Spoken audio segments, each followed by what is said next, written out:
வாங்க மனித மனசோட இருண்ட பக்கங்களை பத்தி இந்த அலசல்ல நம்ம ரொம்ப ஆழமா பார்க்கலாம். விதிகளப்படி நடந்தும் உங்களால ஒண்ணும் பண்ண முடியலன்னு தோணுதா? அப்போ கண்டிப்பா இதை கொஞ்சம் கவனிங்க. மாக்கியவல்லி சொல்ற அந்த உச்சகட்ட அதிகார நிலை, அதாவது காட் மோட், இது உங்களுக்கான ஒரு புது பிறப்பு.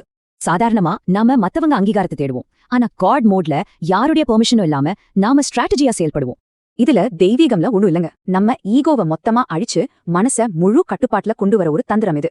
அன்பை விட இப்படி கட்டுப்படுத்தப்பட்ட பயம் ஏன் ஒரு கூர்மையான ஆயுதம்னு நீங்க கண்டிப்பா புரிஞ்சுக்கணும். இந்த 4 ஸ்டெப்ஸை கரெக்டா மாஸ்டர் பண்ணிட்டீங்கன்னா உலகமே உங்களை பார்த்து ஆச்சரியப்படும், மதிக்கும். இப்போ 95% நேரம் நீங்க ரொம்ப ரொம்ப அமைதியா இருக்கணும். அதான் முக்கியமான விஷயம். ஆனா உங்க லிமிட் மீறப்படும்போது அந்த மீதி 5% நேரத்துல உங்க பதிலடி ரொம்ப ஸ்ட்ராங்கா இருக்கணும். உண்மையான பவர் சிம்ஹாசனத்துல இல்லங்க, அதுக்கு பின்னாடி நிழல் மாதிரி மறைஞ்சிருந்து செயல்படுறதுல தான் இருக்கு. வெளிச்சத்துக்கு வராம தள்ளியே இருங்க. யாருக்கும் தெரியாம அமைதியா கைகளை நகர்த்தி முழு கட்டுப்பாட்டையும் உங்க கைக்கு கொண்டு வாங்க. இந்த பாயிண்ட்ஸை யூஸ் பண்ணி யாராலையும் கணிக்க முடியாத ஒரு கெத்தான மர்மமான ஆளுமையா உங்களை மாத்திக்கலாம். சரி, இப்போ உடைக்க வேண்டிய ரொம்ப கஷ்டமான சங்கிலி எது தெரியுமா? அது உங்க சொந்த உணர்ச்சிகள் தான். இது நல்லா ஞாபகம் வச்சுக்கோங்க. எமோஷன் உங்களை கட்டி போடும், ஆனா லாஜிக் அது உங்க கையில இருக்கிற வாழ். நியாயம் கிடைக்கணுங்கிறது ஒரு கட்டுக்கதை. பவர்ஃபுல்லான ஆளுங்க நீதியை தேட மாட்டாங்க, கம்ப்ளீட் கண்ட்ரோல தான் தேடுவாங்க. இங்க பாருங்க, மனித உணர்ச்சிகளை வெறும் தகவலா பார்க்க பழகணும். உங்க மைண்ட நீங்க அப்படியே முழுசா மாத்தி அமைக்கணும்.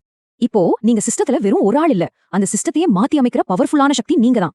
மறுபடியும் வீக் ஆவீங்களா இல்ல இந்த டார்க் ஸ்ட்ராட்டஜியை யூஸ் பண்ணி நிழல்ல இருந்து ஆளுவீங்களா? நீங்களே முடிவு பண்ணுங்க.